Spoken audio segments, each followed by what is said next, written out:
నమస్కారం. ఈరోజు మనం ఒక ఇంట్రెస్టింగ్ ఫైనాన్షియల్ షోడౌన్ చూడబోతున్నాం. అదేంటంటే మ్యూచువల్ ఫండ్స్ బెటరా లేక ఈటీఎఫ్స్ అంటే ఈటీఎఫ్స్ బెటరా? Section 1 the డైలెమా.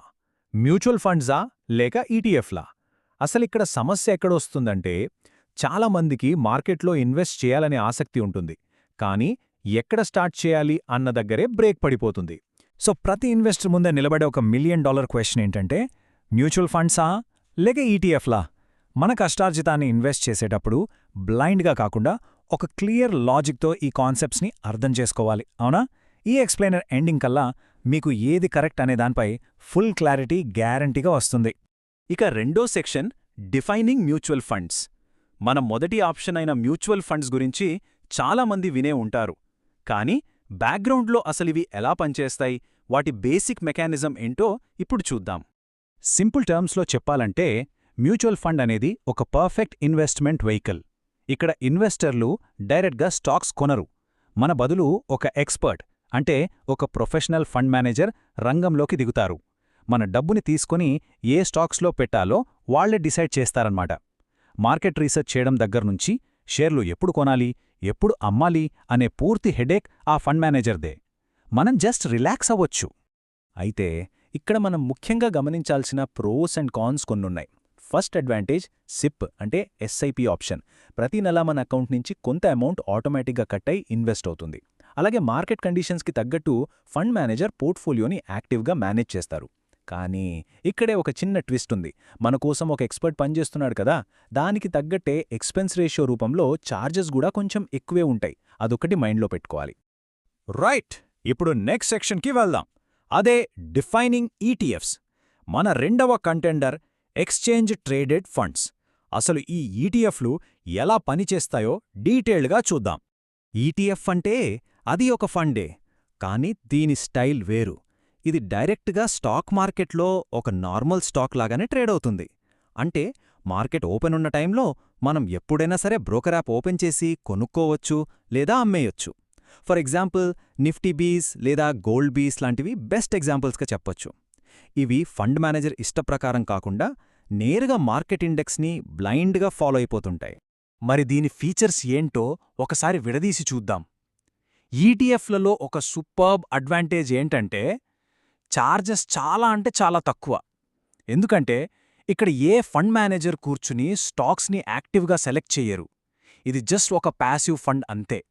మనం డైరెక్ట్గా డీమ్యాట్ అకౌంట్ ద్వారా స్టాక్స్ లాగా బై అండ్ సెల్ చేసుకోవచ్చు. ఫండ్ మేనేజర్ లేకపోవడం వల్ల మనకు బోలెడంత కాస్ట్ సేవ్ అవుతుంది, కానీ ఇన్వెస్ట్మెంట్ ప్రాసెస్ మాత్రం ప్యాసివ్గా ఉండిపోతుంది. ఇక section 4 head to head comparison. ఇది అస్సలైన ఘట్టం. ఈ రెండు ఫైనాన్షియల్ టూల్స్ని పక్కపక్కన పెట్టి ఒక రేంజ్లో కంపేర్ చేద్దాం. విడివిడిగా చూసినప్పుడు రెండూ బాగానే అనిపిస్తాయి, కానీ ఇలా పక్కపక్కన పెట్టి ఫీచర్ బై ఫీచర్ చూస్తేనే గదా అసలు డిఫరెన్స్ ఏంటో మనకు తెలిసేది. గుర్తుంచుకోవాల్సిన first and most crucial point charges. చూడండి, ఏ ఇన్వెస్ట్మెంట్లో అయినా ఖర్చులు మన లాభాల్ని తినేస్తాయి. మ్యూచువల్ ఫండ్స్లో యాక్టివ్గా ఒక ప్రొఫెషనల్ ఫండ్ మేనేజర్ ఉంటాడు కాబట్టి వాళ్ల ఫీజులు అంటే ఆ ఎక్స్పెన్స్ రేషియో కొంచెం ఎక్కువగానే ఉంటుంది. అదే ఈటీఎఫ్లకు వస్తే charges very very low. So అనవసరమైన ఖర్చులు తగ్గించుకోవాలి అనుకుంటే మాత్రం ఈటీఎఫ్ ఇక్కడ క్లియర్ విన్నర్ అని చెప్పొచ్చు. నెక్స్ట్, కొనుగోలు విధానం ఎలా ఉంటుందో చూద్దాం. మ్యూచువల్ ఫండ్స్లో ఇన్వెస్ట్ చేయడం అసలు చాలా సింపుల్. యాప్ ఓపెన్ చేసి సిప్ సెటప్ చేస్తే చాలు, ప్రతి నెల ఆటోమేటిక్గా డిడక్ట్ అయిపోతాయి. కానీ ఈటీఎఫ్లో అలా కాదు. మనం మార్కెట్ అవర్స్లో యాక్టివ్గా ఉండి వాటిని డైరెక్ట్గా ట్రేడ్ చేస్తూ కొనాలి లేదా అమ్మాలి. అంటే ఇక్కడ ఆటోమేషన్ కన్నా మన యాక్టివ్ పార్టిసిపేషన్ చాలా ముఖ్యమన్నమాట. కంట్రోల్ ఎవరి చేతిలో ఉంటుంది? ఇది చాలా ఇంట్రెస్టింగ్ పాయింట్. మ్యూచువల్ ఫండ్స్లో మన డబ్బు ఏ స్టాక్లో పెట్టాలి, ఎప్పుడు తీయాలి అనేది మన చేతుల్లో ఉండదు. స్టీరింగ్ అంతా ఫండ్ మేనేజర్దే. కానీ ఈటీఎఫ్కొచ్చేసరికి ఫుల్ కంట్రోల్ ఇన్వెస్టర్దే. ఏ ధరకు కొనాలి, ఏ ధరకు అమ్మాలి అని మీరే డిసైడ్ చేసుకోవచ్చు.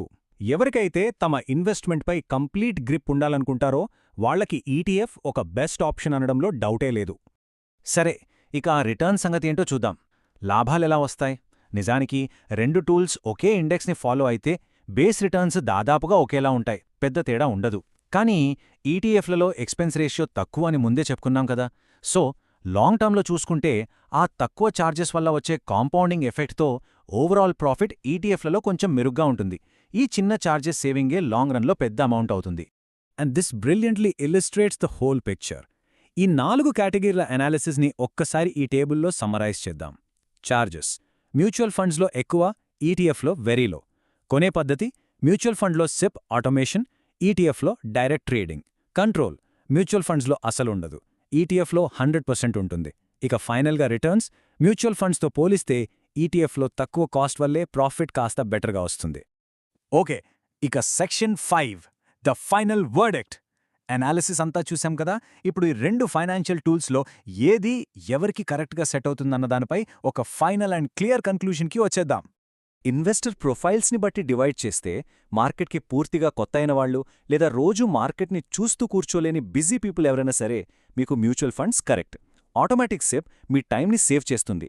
అలా కాదు, నాకు మార్కెట్ పైన మంచి నాలెడ్జ్ ఉంది, నా ఇన్వెస్ట్మెంట్స్ని నేనే స్వయంగా కంట్రోల్ చేసుకుంటూ చార్జెస్ని కూడా సేవ్ చేసుకోవాలి అనుకునే స్మార్ట్ ఇన్వెస్టర్లైతే ఈటీఎఫ్లో మీకు పర్ఫెక్ట్ చాయిస్. అయితే ఇక్కడ మనం ఒక సీక్రెట్ చెప్పుకోవాలి. అదేంటంటే బిహేవియర్. మ్యూచువల్ ఫండ్స్లో సిప్ అనేది ఒక డిసిప్లిన్ని తీసుకొస్తుంది. మనం మర్చిపోయినా అది ఆటోమేటిక్గా ఇన్వెస్ట్ చేస్తుంది.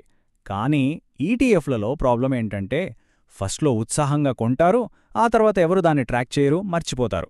కాబట్టి ఈటీఎఫ్లలో గనక మీరు ఇన్వెస్ట్ చేస్తే ఆ డిసిప్లిన్ అనేది పూర్తిగా మీ చేతిలోనే ఉంటుంది. అది మెయింటైన్ చేయగలిగితేనే మీరు సక్సెస్ అవుతారు. సో ఈ మొత్తం అనాలిసిస్ని ఒక సింపుల్ థంబ్ రూల్ లాగా చెప్పాలంటే easy is equal to mutual fund and cheap plus smart is equal to ETF. Process అంతా ప్రశాంతంగా ఆటోమేటిక్గా జరిగిపోవాలంటే మ్యూచువల్ ఫండ్ సెలెక్ట్ చేసుకోండి.